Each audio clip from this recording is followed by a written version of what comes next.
नमस्कार। औद्योगिक प्रशिक्षण संस्थानों के समस्त इंजीनियरिंग व्यवसायों के विषय इंजीनियरिंग ड्राइंग की पाठ्यचर्या में अंकित प्रसंग मेथड्स ऑफ आर्थोग्राफिक प्रोजेक्शन पर आज मैं आपको प्रशिक्षण प्रदान करूंगा। तो जैसा कि टॉपिक का नाम है आर्थोग्राफिक प्रोजेक्शन, आइए बात करते हैं कि इस चैप्टर को पढ़ने के बाद में क्या क्या स्किल्स हम लर्न करेंगे। सबसे पहला, आर्थोग्राफिक प्रोजेक्शन की मूल अवधारणा। आर्थोग्राफिक प्रोजेक्शन का बेसिक कॉन्सेप्ट क्या है, इसकी आवश्यकता क्यों पड़ी और इसकी उपयोगिता क्या है, यह हम इस चैप्टर को पढ़ने के बाद में जानेंगे। दूसरा, थ्री डायमेंशनल ड्राइंग को टू डायमेंशनल ड्राइंग में क्रैक करना। जैसा कि पिक्टोरियल ड्राइंग में हम लोगों ने पढ़ रखा है कि जो पिक्टोरियल ड्राइंग होता है वो किसी भी थ्री डायमेंशनल ऑब्जेक्ट का डिस्टॉर्टेड लुक होता है। डिस्टॉर्टेड लुक क्यों होता है? क्योंकि जो ऑब्जेक्ट होता है वो थ्री डायमेंशनल होता है और आपका जो ड्राइंग शीट होता है वो टू डायमेंशनल होता है। तो किसी भी थ्री डायमेंशनल ऑब्जेक्ट को वैसे का वैसा तो ड्राइंग शीट पर नहीं बनाया जा सकता, इसलिए जो पिक्टोरियल ड्राइंग होता है वो डिस्टॉर्टेड लुक होता है। इवन वो डिस्टॉर्टेड लुक होता है फिर भी उस कोई भी आम इंसान भी उस पिक्टोरियल ड्राइंग को देख करके वास्तविक वस्तु की आकृति का सही सही अनुमान लगा सकता है।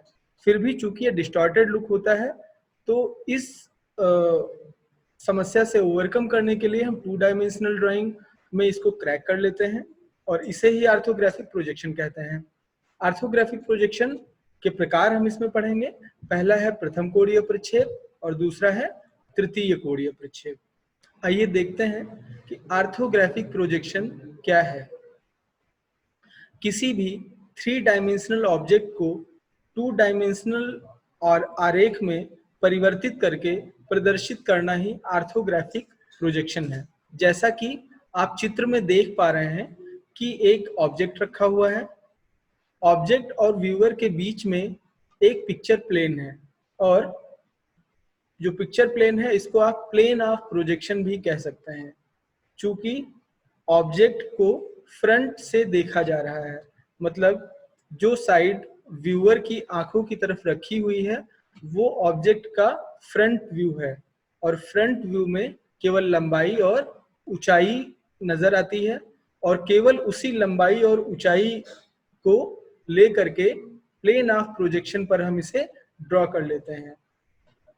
इसी प्रकार हम अलग अलग व्यू के लिए अलग अलग प्लेन ऑफ प्रोजेक्शन यूज कर सकते हैं और अलग अलग प्लेन पर हम अलग अलग व्यूज को ड्रॉ कर सकते हैं।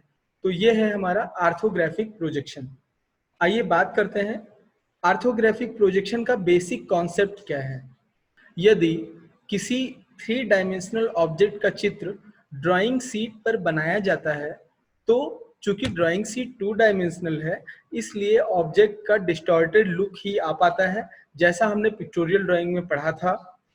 तो इस समस्या से बचने के लिए हम 3D ऑब्जेक्ट को इस तरह 2D ऑब्जेक्ट में क्रैक कर लेते हैं, जैसा कि चित्र में दिखाया गया है। चित्र में दो फिगर्स दिए हुए हैं, उसमें से पहला फिगर है आइसोमेट्रिक प्रोजेक्शन।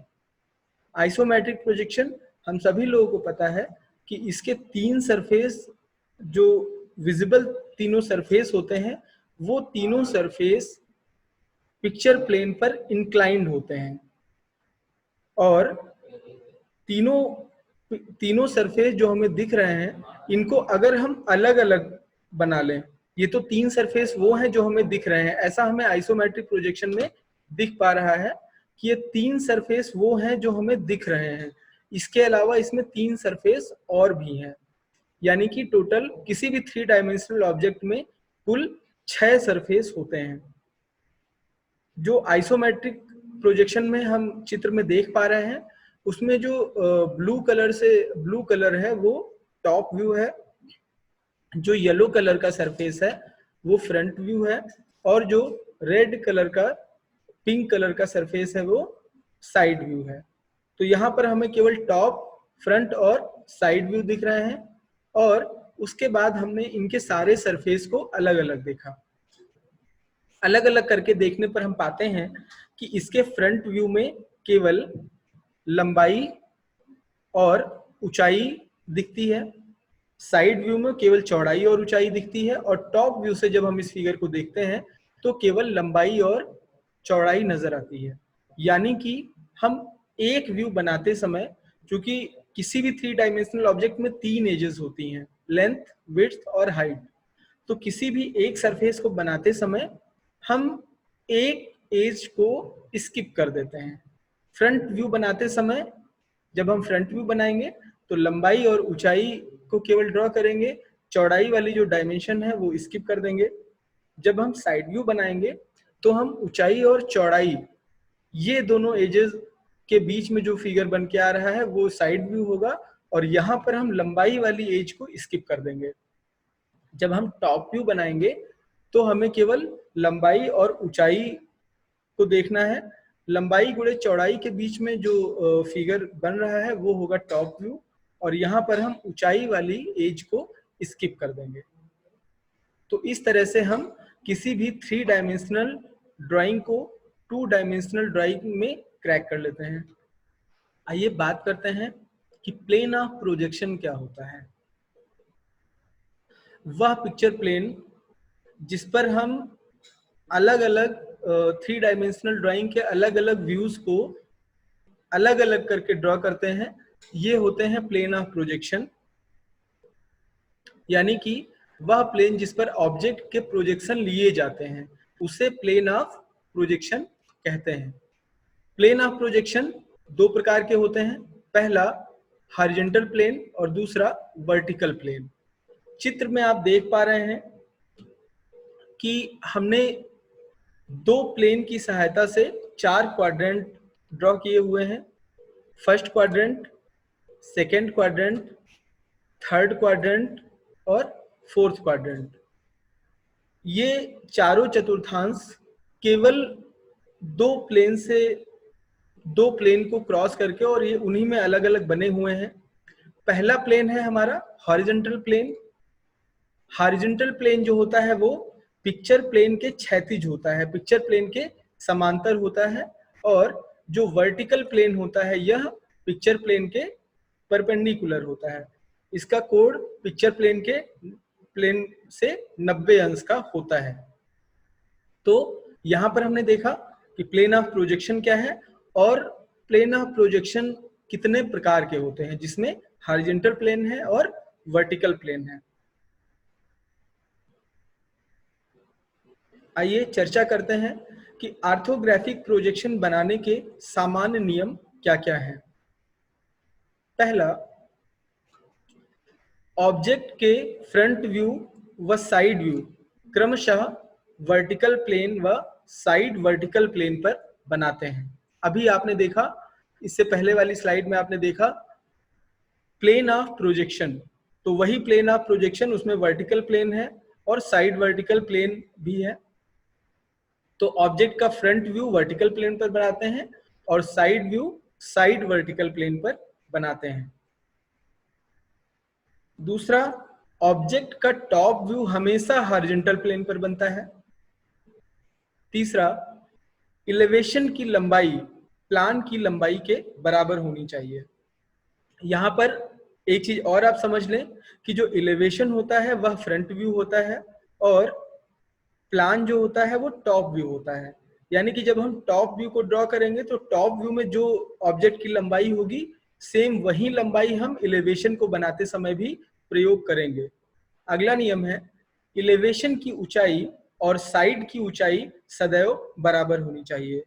अब चूंकि इलेवेशन यानी कि जो फ्रंट व्यू है, फ्रंट व्यू में लंबाई गुणे ऊंचाई होती है और साइड व्यू में ऊंचाई गुणे चौड़ाई होती है। यानी कि जो इलेवेशन और साइड व्यू में जो दोनों जो साइड्स जो कॉमन है वो है हाइट, यानी कि दोनों में जो हाइट बनाएंगे वो दोनों में समान रहनी चाहिए। प्लेन की चौड़ाई और साइड की चौड़ाई दोनों आपस में समान होनी चाहिए। प्लेन यानी टॉप व्यू में केवल 2 डायमेंशन होती हैं, लंबाई गुणे चौड़ाई, और साइड में केवल दो डायमेंशन होती हैं, चौड़ाई गुणे ऊंचाई, यानी दोनों में जो कॉमन डायमेंशन है, कॉमन साइड है, वो है चौड़ाई। तो जब हम प्रोजेक्शन ड्रॉ करते हैं तो प्लेन की चौड़ाई और साइड की चौड़ाई दोनों समान होती हैं। आइए देखते हैं कि ऑर्थोग्राफिक प्रोजेक्शन के क्या कितने प्रकार होते हैं। ऑर्थोग्राफिक प्रक्षेप में किसी त्रिविमीय आरेख को द्विविमीय आरेख में दो प्रकार से परिवर्तित करते हैं। पहला प्रथम कोणीय प्रक्षेप और दूसरा तृतीय कोणीय प्रक्षेप। दोनों प्रक्षेप में अंतर आप स्क्रीन पर दिए गए फिगर्स को देख करके अनुमान इसका लगा सकते हैं। आप पहला फिगर देखें जो फर्स्ट एंगल प्रोजेक्शन का है, उसमें आप पाएंगे कि प्लेन ऑफ प्रोजेक्शन और व्यूअर के बीच में ऑब्जेक्ट रखा हुआ है। तो जब ऑब्जेक्ट प्लेन ऑफ प्रोजेक्शन और व्यूअर के बीच में है तो प्रोजेक्शन हमेशा अपोजिट साइड में आएगा। और थर्ड एंगल प्रोजेक्शन के चित्र में आप देख पा रहे हैं कि जो ऑब्जेक्ट है वो और व्यूअर के बीच में प्लेन ऑफ प्रोजेक्शन है। फर्स्ट एंगल प्रोजेक्शन में ऑब्जेक्ट बीच में है और प्लेन ऑफ प्रोजेक्शन उसके अपोजिट साइड में है। थर्ड एंगल प्रोजेक्शन में व्यूअर है, व्यूअर और ऑब्जेक्ट के बीच में प्लेन ऑफ प्रोजेक्शन है। तो ये दोनों में बेसिक डिफरेंस होता है फर्स्ट एंगल प्रोजेक्शन और थर्ड एंगल प्रोजेक्शन में। आइए बात करते हैं फर्स्ट एंगल प्रोजेक्शन की। किसी भी थ्री डायमेंशनल ऑब्जेक्ट को प्रथम चतुर्थांश में रखकर इसके विजिबल सरफेस को देखें और प्रत्येक सरफेस को अलग अलग बनाएं। सबसे आवश्यक है कि प्रत्येक सरफेस को आपको अलग अलग ड्रॉ करना है। तो फिगर में आप देख सकते हैं कि जो इसके विजिबल साइड्स हैं वो है राइट साइड व्यू, इसका फ्रंट व्यू और इसका टॉप व्यू। ठीक है, तो जब इसको हम प्रथम चतुर्थांश में रखते हैं, फर्स्ट क्वाड्रेंट में रखते हैं, तो इसका फ्रंट व्यू भी पहले ही चतुर्थांश में बनाया जाएगा। पहले चतुर्थांश में चूंकि इसका फ्रंट व्यू बनाया जाना है और फ्रंट व्यू हमेशा वर्टिकल प्लेन पर बनता है। और फर्स्ट एंगल प्रोजेक्शन में हमने बताया था कि जो प्लेन ऑफ प्रोजेक्शन होता है वो ऑब्जेक्ट बीच में होता है, plane of projection opposite side में होता है और व्यूअर अपोजिट साइड में होता है। इसलिए फर्स्ट एंगल प्रोजेक्शन में पहले चतुर्थांश में आपने थ्री डायमेंशनल ऑब्जेक्ट को रखा, फ्रंट व्यू को आपने पहले चतुर्थांश में बना लिया, और अब जब इसको हम ऊपर से देखेंगे, ऑब्जेक्ट को हम ऊपर से देखेंगे तो इसका टॉप व्यू नजर आएगा। और चूंकि ऑब्जेक्ट बीच में है, प्लेन ऑफ प्रोजेक्शन इसके अपोजिट डायरेक्शन में है, तो इसका जो टॉप व्यू है वो कहाँ जाएगा, वो चौथे चतुर्थांश में आ जाएगा। ठीक है, यानी कि जब हम इसको ऊपर से देख रहे हैं और इसका प्लेन ऑफ प्रोजेक्शन चूंकि अपोजिट साइड में है, यानी कि जो इसका टॉप व्यू है वो कहाँ बनेगा, वो चौथे चतुर्थांश में बनेगा। और जब हम इसको साइड से देख रहे हैं, इसकी जो विजिबल साइड है वो राइट साइड है, तो इसका जो राइट साइड व्यू बनेगा वो कहाँ जाएगा, वो दूसरे चतुर्थांश में जाएगा। वो हमेशा अपोजिट वाले चतुर्थांश में जाएगा। तो पहले चतुर्थांश में अगर आपने फ्रंट व्यू ड्रॉ कर लिया तो दूसरे चतुर्थांश में राइट साइड व्यू आएगा और चौथे चतुर्थांश में टॉप व्यू आएगा। तो अगर हम किसी भी थ्री डायमेंशनल ऑब्जेक्ट के तीन व्यू दिख रहे हैं, फ्रंट व्यू, टॉप व्यू और राइट साइड व्यू, तो हम उसको प्रथम कोणीय प्रक्षेप में इस तरह बनाएंगे कि पहले चतुर्थांश में फ्रंट व्यू, दूसरे चतुर्थांश में राइट साइड व्यू, तीसरा चतुर्थांश हम खाली रखेंगे। ये इसको केवल हम डायमेंशंस को ट्रांसफर करने के लिए प्रयोग कर सकते हैं। और चौथे चतुर्थांश में हम टॉप व्यू को ड्रॉ करेंगे। तो ये होता है प्रथम कोणीय प्रक्षेप। उसके बाद आइए बात करते हैं तृतीय कोणीय प्रक्षेप की। किसी थ्री डायमेंशनल ऑब्जेक्ट को तीसरे चतुर्थांश में रखें और इसके विजिबल सरफेस को देखें और प्रत्येक सरफेस को अलग अलग बनाएं। यहाँ पर पहले से ही चूंकि अभी जब इसके हम कॉन्सेप्ट बता रहे थे, इसके नियम बता रहे थे, तो आपको पता है कि तृतीय कोणीय प्रक्षेप में जो प्लेन ऑफ प्रोजेक्शन होता है वो व्यूअर और ऑब्जेक्ट के बीच में होता है। अब चूंकि ये तीसरे चतुर्थांश में आपने रखा हुआ है ऑब्जेक्ट को, तो जिस चतुर्थांश में ऑब्जेक्ट को रखते हैं उसी चतुर्थांश में फ्रंट व्यू को बनाते हैं। तो फ्रंट व्यू को आपने तीसरे चतुर्थांश में बना लिया। अब इसको हम ऊपर से देखेंगे, और जब हम इसको ऊपर से देख रहे हैं, यहाँ पर जिस चतुर्थांश में हमने रखा हुआ है यहाँ पर भी हम देख सकते हैं कि जब हम इसको ऊपर से देख रहे हैं तो हमें ऊपर से टॉप व्यू नजर आएगा, और चूंकि प्लेन ऑफ प्रोजेक्शन ऑब्जेक्ट और व्यूअर के बीच में है, यानी कि जो इसका टॉप व्यू जाएगा वो दूसरे चतुर्थांश में जाएगा यहाँ पर, ठीक है। और अब हम इसको दाहिनी तरफ से देखें। दाहिनी तरफ से देखने के बाद हमको पता चलेगा कि जो इसका राइट साइड व्यू दिख रहा है वो कहाँ पे आएगा। चूंकि सभी को पता है कि प्लेन ऑफ प्रोजेक्शन व्यूअर और ऑब्जेक्ट के बीच में है, यानी कि जो इसका राइट साइड व्यू आएगा वो थर्ड क्वाड्रेंट के राइट साइड वाले क्वाड्रेंट में आएगा। यानी कि थर्ड क्वाड्रेंट के राइट साइड में कौन सा क्वाड्रेंट है? Fourth quadrant. चौथे चतुर्थांश में राइट साइड व्यू को बनाया जाएगा, दूसरे चतुर्थांश में टॉप व्यू को बनाया जाएगा, पहले चतुर्थांश को यहाँ पर खाली रखा जाएगा और इसको केवल डायमेंशंस को ट्रांसफर करने के लिए यूज किया जाएगा। तो ये हो गया, ये तृतीय कोणीय प्रक्षेप था और इसको हमने टॉप व्यू, फ्रंट व्यू और राइट साइड व्यू के लिए बनाया है। इसके बाद आइए बात करते हैं फर्स्ट एंगल प्रोजेक्शन और थर्ड एंगल प्रोजेक्शन में व्यूज के अरेंजमेंट की।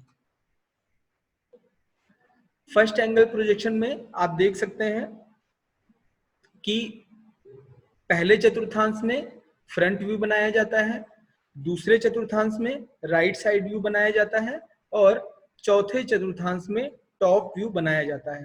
तीसरा चतुर्थांश खाली रखा जाता है। और जब हम थर्ड एंगल प्रोजेक्शन में प्रोजेक्शन को बनाते हैं तो यहाँ पर थर्ड एंगल प्रोजेक्शन में जो थर्ड क्वाड्रेंट होता है इसमें हम फ्रंट व्यू को बनाते हैं और दूसरे चतुर्थांश में हम टॉप व्यू को बनाते हैं और चौथे चतुर्थांश में हम राइट साइड व्यू बनाते हैं। यहाँ पर पहला चतुर्थांश खाली रखा जाता है। तो ये जो व्यूज अरेंजमेंट की जो व्यवस्था है यह केवल right side view, front view और टॉप व्यू के लिए है। दोनों चित्रों में पहला जो व्यूज अरेंजमेंट है वो फर्स्ट एंगल प्रोजेक्शन के लिए है और जो दूसरा व्यूज अरेंजमेंट है वो थर्ड एंगल प्रोजेक्शन के लिए है। आइए बात करते हैं कि प्रथम कोणीय प्रक्षेप में सभी व्यूज की पोजीशन क्या होती है। इससे पहले हमने देखा केवल फ्रंट व्यू, टॉप व्यू और राइट साइड व्यू के लिए अब तक देखा था, लेकिन अब हम यहाँ पर बात करेंगे सभी व्यूज के लिए। और किसी भी 3 डायमेंशनल ऑब्जेक्ट में हमने सबसे पहले बताया था कि 6 सरफेस होते हैं, front, top, bottom, right side, left और बैक, रियर साइड। तो इन 6 सरफेस की आपको पोजीशन पता होनी चाहिए। जब हम प्रोजेक्शंस को प्रथम कोणीय प्रक्षेप में बनाते हैं, फर्स्ट एंगल प्रोजेक्शन में बनाते हैं, तो सबसे पहले जो विजिबल साइड्स होती हैं वो या तो फ्रंट तो सभी में विजिबल होती है, टॉप होता है और राइट और लेफ्ट में से कोई एक होता है।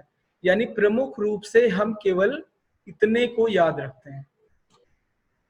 प्रमुख रूप से हम लेफ्ट, फ्रंट, राइट और टॉप व्यू की पोजीशन को याद रखते हैं, लेकिन कभी कभी आपका दृष्टिकोण बदल सकता है। आप उस ऑब्जेक्ट को आप नीचे से भी देख सकते हैं, तो वहां पर आपको बॉटम व्यू नजर आएगा, और अगर आप उसको पीछे से देख रहे हैं तो आपको बैक साइड व्यू यानी कि रियर व्यू नजर आएगा। तो इनकी भी पोजीशंस आपको पता होनी चाहिए। जैसे कि जब हम इसको फर्स्ट एंगल प्रोजेक्शन में बनाना प्रारंभ करते हैं तो पहले चतुर्थांश में हम फ्रंट व्यू को बनाते हैं, दूसरे चतुर्थांश में राइट साइड व्यू को बनाते हैं और चौथे चतुर्थांश में टॉप व्यू को बनाते हैं।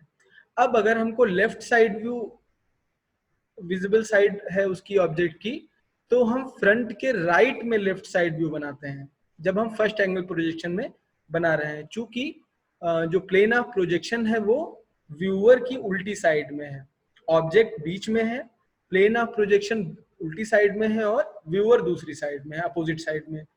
तो यहाँ पर जो लेफ्ट व्यू है वो किधर बनेगा, वो राइट में बनेगा, और लेफ्ट में राइट व्यू बनेगा। बॉटम व्यू ऊपर बनेगा और बैक साइड व्यू लेफ्ट के राइट में बनेगा। तो ये व्यूज पोजीशन होती है फर्स्ट एंगल प्रोजेक्शन में, सारे व्यूज की पोजीशन। इसके बाद हम बात करते हैं तृतीय कोणीय प्रक्षेप में व्यूज की पोजीशन। यहां पर भी हम किसी भी 3 डायमेंशनल ऑब्जेक्ट के सभी 6 सरफेस की बात करेंगे और सभी 6 सरफेस की पोजीशन क्या होती है वो हम इसमें देखेंगे। तो अभी तक हमने जो देखा इससे पहले की स्लाइड्स में, वो थर्ड एंगल प्रोजेक्शन के लिए हमने सिर्फ इतना देखा, जिसमें ये चतुर्थांश होते थे।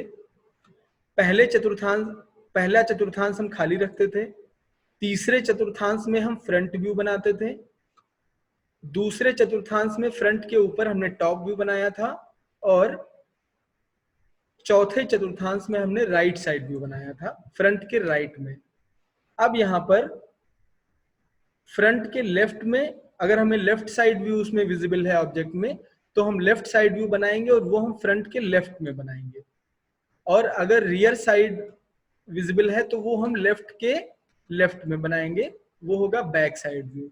और अगर बॉटम व्यू हमें विजिबल है तो वो हम बनाएंगे फ्रंट के नीचे। यानी कि जब हम थर्ड एंगल प्रोजेक्शन में किसी प्रोजेक्शन को बना रहे हैं तो उसमें व्यूज की पोजीशन वही होगी जो ऑब्जेक्ट में व्यूज की पोजीशन वास्तविक होती है। यानी टॉप जो सबसे ऊपर होता है उसको सबसे ऊपर बनाया है, टॉप के नीचे फ्रंट, और फ्रंट के लेफ्ट में लेफ्ट, फ्रंट के राइट में राइट, फ्रंट के नीचे बॉटम। तो यहाँ पर जो पोजीशंस हुई वो ऑब्जेक्ट की वास्तविक पोजीशंस हुई। आप ऐसे भी देख सकते हैं जैसे आप कोई ऑनलाइन ऑर्डर करते हैं, और ऑनलाइन ऑर्डर करके जब भी जिस बॉक्स में कोई भी सामान आता है और जब आप उस बॉक्स को ओपन करते हैं तो सबसे पहले उसका जो ढक्कन होता है वो ऊपर होता है, और ऊपर आप उसको ऐसे ओपन करते हैं। तो यानी कि जो उसका टॉप व्यू था वो आपने अलग कर लिया।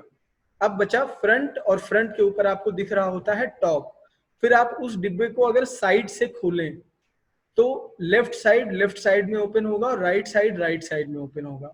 अब अगर उसको आप नीचे वाली साइड को ओपन करें तो वो फ्रंट के नीचे आ जाएगी, और बैक से जो रियर साइड होगी वो लेफ्ट के लेफ्ट में आ जाएगी।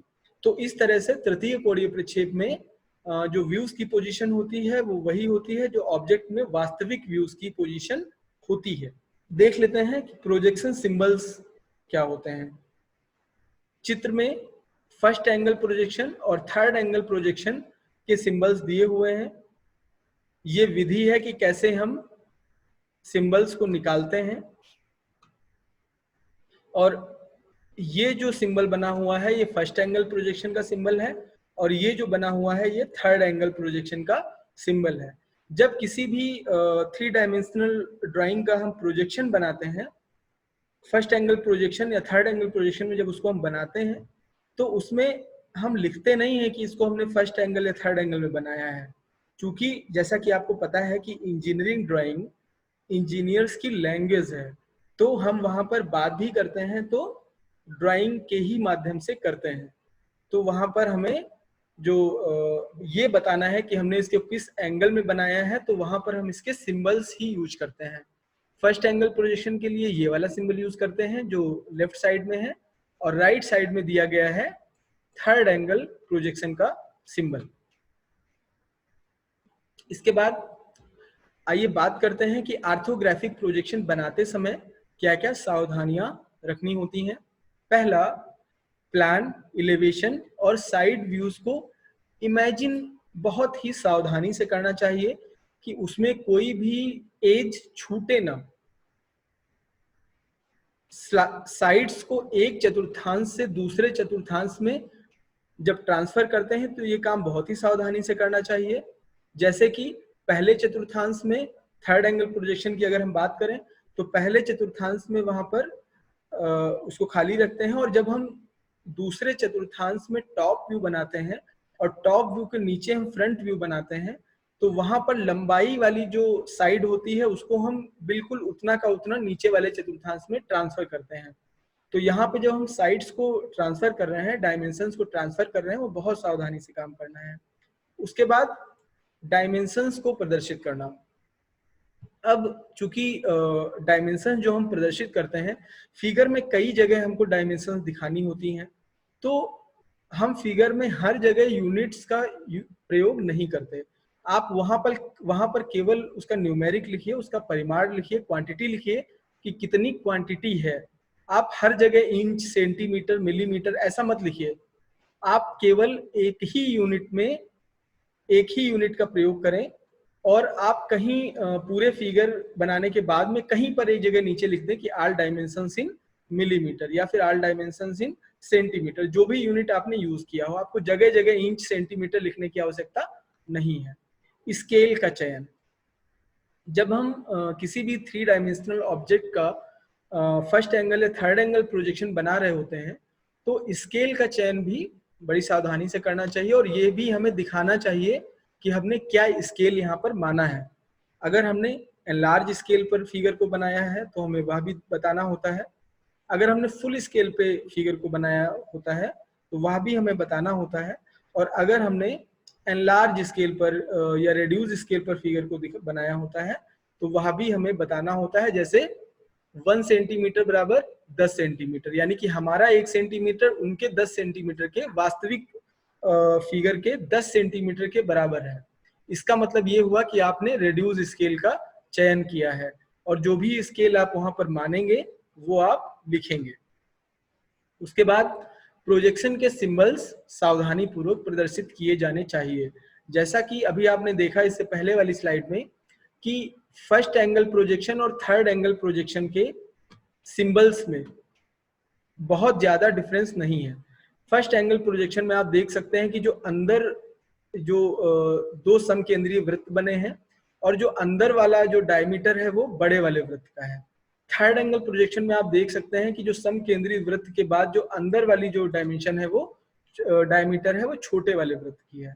तो आप इसका ध्यान रखेंगे कि प्रोजेक्शन के सिंबल्स को बहुत सावधानी पूर्वक प्रदर्शित किया जाना चाहिए।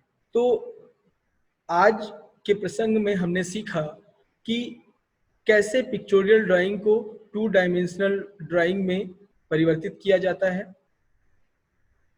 यही उपयोगिता है ऑर्थोग्राफिक प्रोजेक्शन की कि हम 3 डायमेंशनल ड्राइंग को 2 डायमेंशनल ड्राइंग में परिवर्तित करते हैं।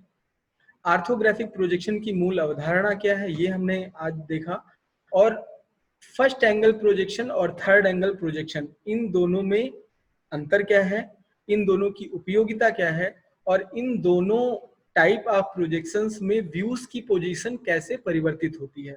यानी कि कुल मिला के हमने 3 डायमेंशनल ड्राइंग को 2 डायमेंशनल ड्राइंग में परिवर्तित करना आज के प्रसंग में सीखा। प्रयुक्त संदर्भ आज के चैप्टर को कवर करने के लिए जो हमने बुक्स का यूज किया वो पहली है इंजीनियरिंग ड्राइंग, और ये NSQF सिलेबस के हिसाब से निमी चेन्नई ने पब्लिश की है, ये पहली किताब है। और दूसरी किताब है टेक्निकल ड्राइंग, ये पॉलिटेक्निक कोर्सेज में चलती है और इसको लिखा है मिस्टर SD उपाध्याय ने, और ये एशियन टेक पब्लिकेशंस ने पब्लिश की हुई है बुक। वेबसाइट्स जो हमने यूज की है वो है पहली www.graphicalcommunication.com और दूसरी www.iitg.ac.in। और इन किताबों और इन वेबसाइट्स पर जाकर आप इस चैप्टर के बारे में और अधिक जानकारी प्राप्त कर सकते हैं। आज हमने आपको मेथड्स ऑफ ऑर्थोग्राफिक प्रोजेक्शन पर प्रशिक्षण प्रदान किया। आशा है कि यह प्रशिक्षण आपके भविष्य हेतु मददगार सिद्ध होगा।